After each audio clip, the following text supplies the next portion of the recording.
Welcome to Fractured Chaos. The first time he hit me, I apologized to him. Isn't that strange? I apologized for making him angry, for pushing him too far, for being too much. That's what love looked like to me then. Because when you grow up watching your mother chase after a father who treated her home like a hotel and her heart like a doormat, you learn that love means holding on even when it hurts, especially when it hurts. My name is Rebecca, and this is the story of why I stayed in a relationship that nearly destroyed me. What I didn't know then was that my boyfriend had been recording our fights, saving them, like trophies. The day I discovered them, dozens of audio files meticulously labeled and dated, something inside me finally cracked open. But we'll get to that. Before I continue, drop a comment to let me know where you're watching from. And give this video a like to show your support. Now let me tell you what happened. I met Anthony at my best friend Kira's birthday party. He was charming, attentive, the kind of man who remembers how you take your coffee after you mention it once. I remember the way he looked at me across that crowded room, like I was the only person worth seeing. When he asked for my number, his fingers brushed against mine, and I felt that spark everyone always talks about. The one I'd begun to think was just a myth, a fairy tale we tell ourselves to keep dating. 2 weeks after we started dating, he surprised me with a weekend trip to the coast. We stayed in this little bed and breakfast with a view of the ocean. He had champagne waiting in our room, and as we watched the sunset, he told me he'd never felt this way about anyone before. By month 3, he had a key to my apartment. In case of emergencies, he said. But really, because neither of us could stand being apart. Looking back, I can see how quickly he moved, how skillfully he made himself essential to my life. But at the time, it just felt like finally being chosen. For a girl whose father walked out on her 8th birthday and never looked back, being chosen felt like oxygen. I still remember that birthday. The chocolate cake my mom had stayed up all night decorating, the wrapped presents on the table, the hours I spent sitting by the window, watching the driveway, waiting for his car. My father had promised to take me to the zoo, had sworn this time would be different. Around sunset, my mother took the cake back to the kitchen. I heard her crying as she put it in the trash. That night, she came to tuck me in and whispered, "It's just us now, Becca. We'll be okay. Just us." But I didn't want it to be just us. I wanted to be enough for someone to stay. The first red flag appeared 6 months into my relationship with Anthony. I was running late meeting him for dinner, just 20 minutes, stuck in traffic after work. I'd texted him 3 times with updates, increasingly frantic as the minutes ticked by. When I finally arrived at the restaurant, smoothing my hair and rehearsing apologies, he was sitting at the table, perfectly still, eyes never leaving the door. He didn't yell. He just looked at me with such disappointment. Said, "I thought you were different, Becca. I thought you respected me." Those words landed like stones in my stomach. I spent the entire dinner apologizing, promising to be better. Later that night, I found myself setting 3 alarms on my phone for every future commitment. I started leaving work early, canceling plans with friends if they might make me late for him. I became obsessed with punctuality, with proving I was reliable, respectful, worthy. What I didn't realize then was that while I was scrambling to be perfect, he was systematically isolating me from everyone who had ever made me feel worthy without his approval. You don't just wake up one day in a toxic relationship. It happens in increments so small you barely notice them, like the slow drip of water on stone, seemingly harmless until you look up one day and see the canyon it's carved. First, it was subtle comments about my friends. "Don't you think Sarah drinks a little too much? Jordan seems to flirt with you a lot for someone who's just a friend. Your college roommates seem kind of immature, don't they?" Soon, it became easier to see them less than to deal with the tension afterward. The questioning, the silent treatment that would follow if I chose them over him. Then, it was my clothes. "That skirt makes you look desperate. Why would you want other men looking at you like that?" That top is beautiful, but maybe save it for when it's just us." Eventually, I found myself asking his permission before buying anything new. Standing in dressing rooms, taking photos to send him for approval, my stomach knotting with anxiety as I waited for his response. My mother called once, worried she hadn't heard from me in weeks. We used to talk daily, but those calls had dwindled as Anthony's dislike for her became more apparent. When I hung up, Anthony said, "Your mom is trying to control you. She's always been jealous of our happiness. She wants you to be alone like her." And somehow, that made sense to me at the time. I started screening her calls, making excuses, pulling away from the one person who had never left me. By our 1-year anniversary, I barely recognized my life. My vibrant social circle had shrunk to just Anthony and a couple of his friends' girlfriends. My closet was full of clothes he'd chosen. My apartment, once covered in travel photos and art, was now decorated to his taste. Minimalist. Cold. Like living in a hotel room. "You have such better taste now," he'd say, kissing my forehead as I boxed up another piece of my former self. "I'm so proud of how you've grown." I started having these dreams where I was underwater, trying to scream, but no sound would come out. I'd wake up gasping for air, and he'd pull me closer, whisper that I was safe with him, that he would always protect me. The day I found my old journals hidden in the back of his closet, pages highlighted and annotated with his handwriting in the margins, analyzing my past relationships, my insecurities, my fears, I realized he'd been studying me like a textbook, learning exactly how to break me. I remember standing there frozen, journal in hand, as he walked in. He didn't even look surprised, just took the book from my hands and said, "I needed to understand you, Becca, to love you better than anyone else ever has." That night, for the first time, he went through my phone while I showered, just to make sure you're not hiding anything from me. By morning, I'd deleted any text thread that might upset him, removed male contacts from my address book, changed my social media passwords to ones he approved. I stayed for 3 years. 3 years of walking on eggshells, of apologizing for existing too loudly, of believing I was lucky he stayed despite all my flaws. 3 years of being told I was overreacting, too sensitive, imagining things. 3 years of gaslighting so effective that I began to doubt my own memories, my own perceptions. I became so small in that relationship. My voice, quite literally, reduced to a whisper because he hated shrill women. My opinions carefully aligned with his. My needs always secondary, if acknowledged at all. I developed this habit of pressing my fingernails into my palms during arguments, tiny crescents of pain to keep me from saying what I really felt. By the end, those half-moon marks were permanent fixtures on my skin. My weight dropped. Friends I hadn't seen in months didn't recognize me when they passed me on the street. One former colleague actually gasped when she saw me at the grocery store, then pretended she hadn't seen me at all. Later, she told me she thought I was terminally ill. In a way, I was. The physical violence came gradually. A grip too tight on my arm. A shove during an argument that he swore was an accident. A drink thrown in my face when I laughed at a party without including him in the joke.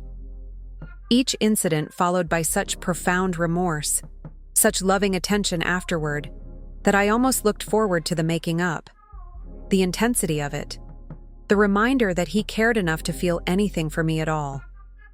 I started wearing long sleeves in summer, perfected the art of covering bruises with makeup, skills unconsciously absorbed from watching my mother all those years ago.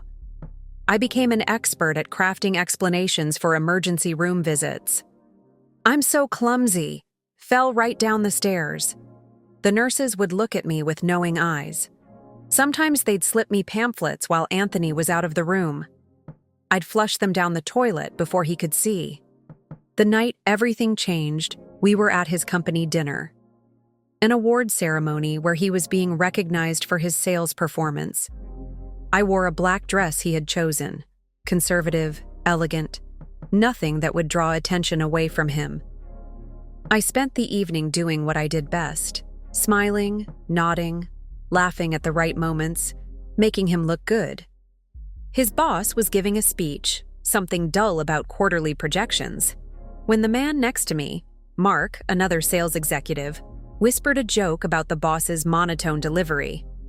I laughed, a genuine laugh that bubbled up unexpectedly, like a part of the old Rebecca breaking through the surface. That was my crime. In the car afterward, his knuckles white on the steering wheel, Anthony said nothing.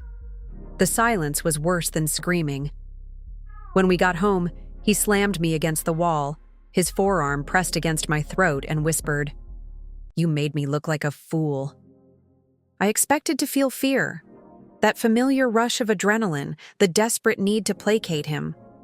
Instead, for the first time, I wasn't scared. I was tired, bone deep, soul tired. And in that moment of clarity, I saw my mother's face. I saw myself at 8 years old, watching her apply concealer to bruises.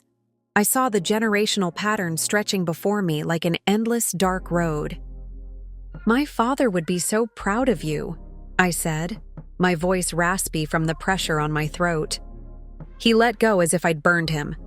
That night, after he fell asleep, I checked his phone, something I'd never dared to do before. There wasn't just one other woman. There were 5. Each relationship at a different stage of what I now recognized as the same playbook he'd used with me. The love bombing, the isolation, the control. And in the messages to his friends about them, about us, he referred to me as the experiment, his project in total psychological control, his longest-running success story. Even worse were the recordings. Hundreds of them. Every fight, every tearful apology, every intimate moment, all captured without my knowledge. He'd been documenting it all, analyzing my responses, refining his techniques. There were spreadsheets, notes, observations on what tactics worked best to reset me after I showed signs of resistance. I sat on the bathroom floor until sunrise, shaking, scrolling through 3 years of methodical abuse. It wasn't passion. It wasn't even anger. It was calculated, clinical. I was less a girlfriend than a case study. Planning my escape took 6 weeks.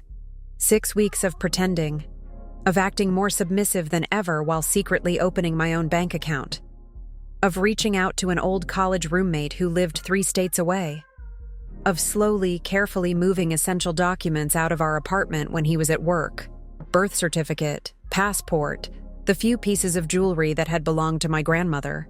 I memorized his schedule, learned the patterns of his spontaneous check-ins, those just thinking of you calls that I now recognized as surveillance.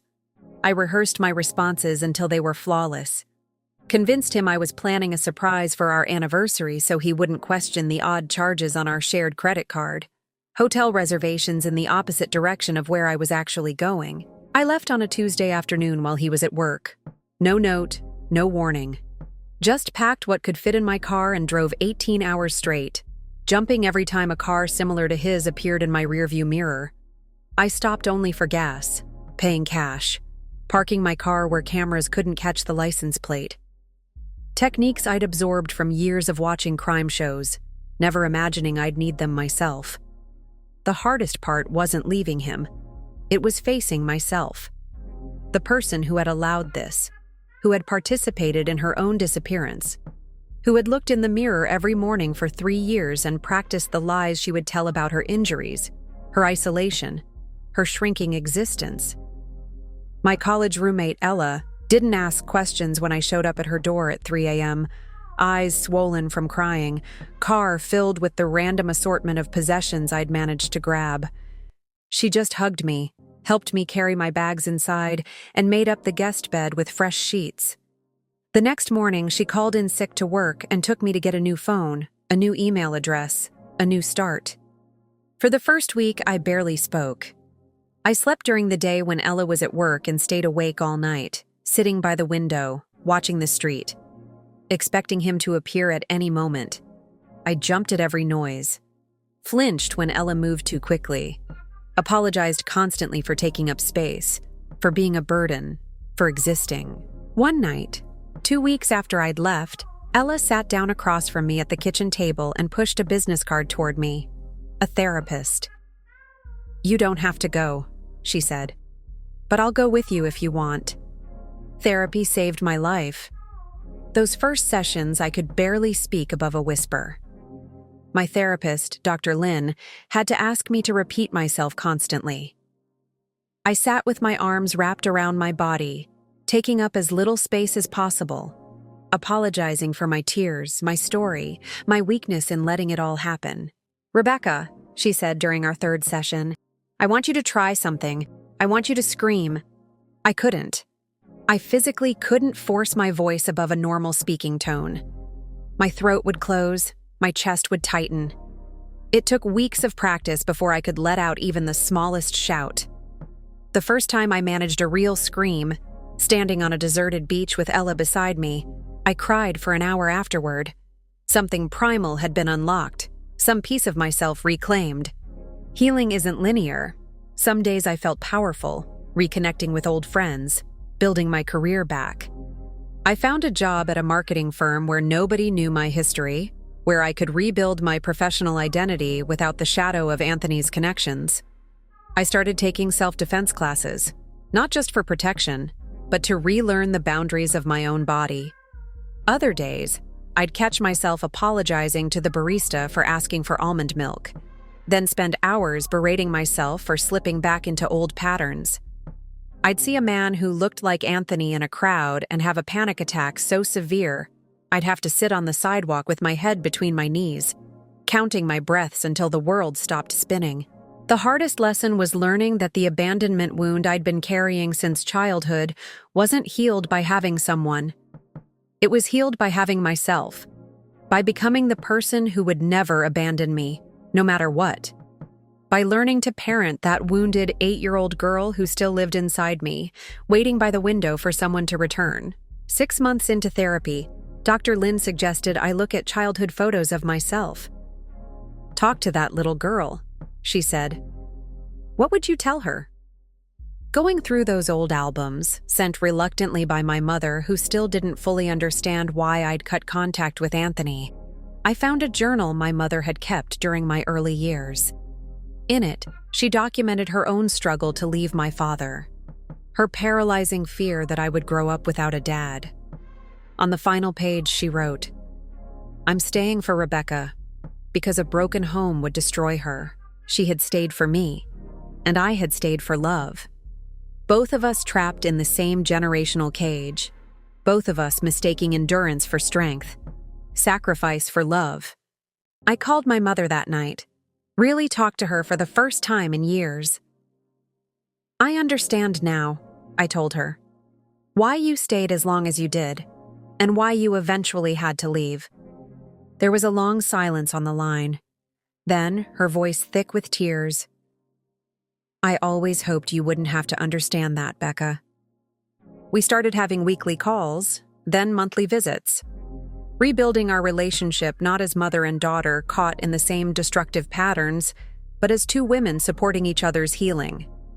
She started coming to therapy with me occasionally, family sessions that cracked open decades of unspoken pain.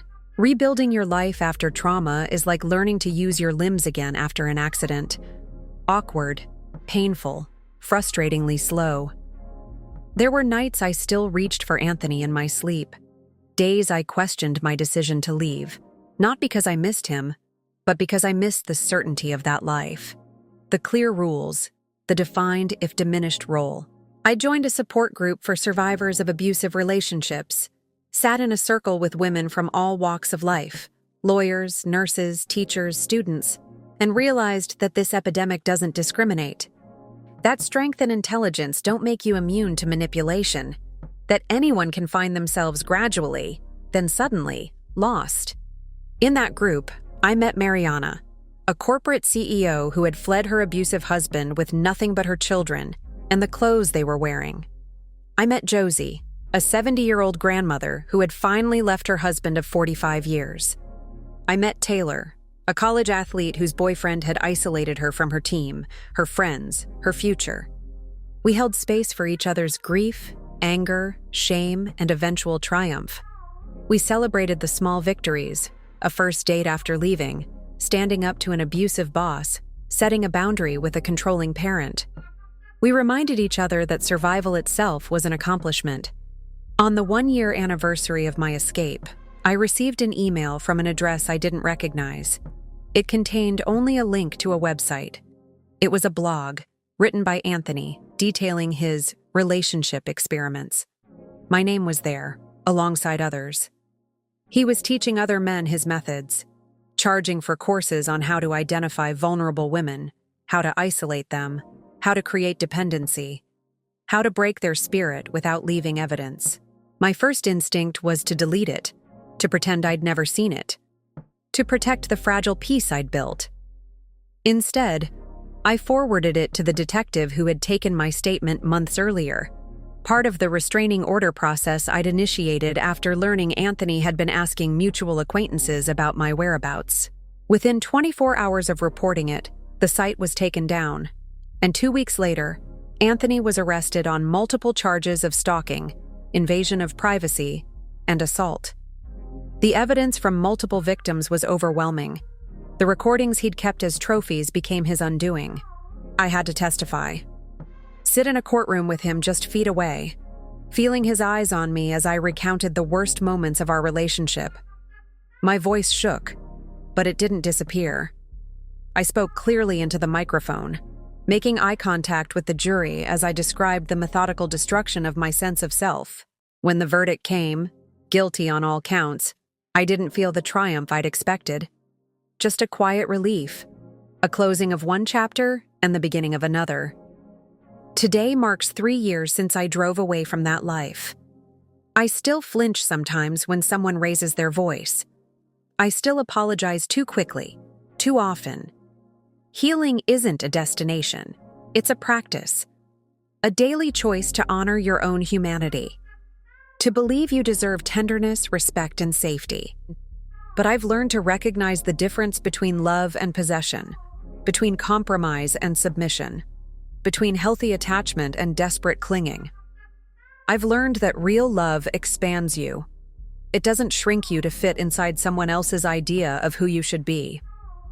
I'm dating again now, slowly, carefully, with firm boundaries and a finely tuned radar for red flags. My current partner, Daniel, understands why I sometimes need to check in with my therapist after we disagree, why I occasionally wake up crying from nightmares, why certain phrases or gestures can send me spiraling back into the past.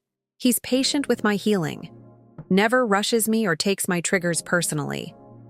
The first time he raised his hand quickly near me, just reaching for a book on a high shelf, and saw me flinch, he sat down beside me and asked what I needed to feel safe. No defensiveness, no demands that I get over it or trust him more. Just a genuine desire to understand my experience. Last month, I started volunteering at a women's shelter. 3 hours every Saturday, helping with childcare while mothers meet with lawyers, counselors, housing specialists. There's this one woman there, Jamie, who reminds me so much of myself 3 years ago. The way she makes herself small, the way she deflects compliments, the way she constantly checks her phone, anxiety rising visibly when her ex reaches out. We've been working together on a simple exercise, speaking her needs out loud once a day. Just one thing. I need some quiet time. I need help with this task. I need to be listened to without judgment. Yesterday, she looked me in the eye for the first time and said, "I need to believe I deserve better." And standing there, witnessing her first step toward freedom, I realized something profound. My pain had purpose. My story could be the lifeline someone else grabs onto in their darkest moment. The voice that whispers, "You're not crazy. This isn't love. There is life after this." My mother called me last week. She's in therapy now, too. "I wish I had shown you a different kind of love," she said. "But I'm proud of you for breaking the cycle. The cycle ends with me. My name is Rebecca, And this is the story of how I found myself after losing everything else. Sometimes the most honest act of love is walking away. Sometimes the bravest thing you can do is begin again. If you're watching this and recognizing your own relationship in my words, know this: it's not your fault, you're not alone, and it's never too late to rewrite your story. The life you save may be your own,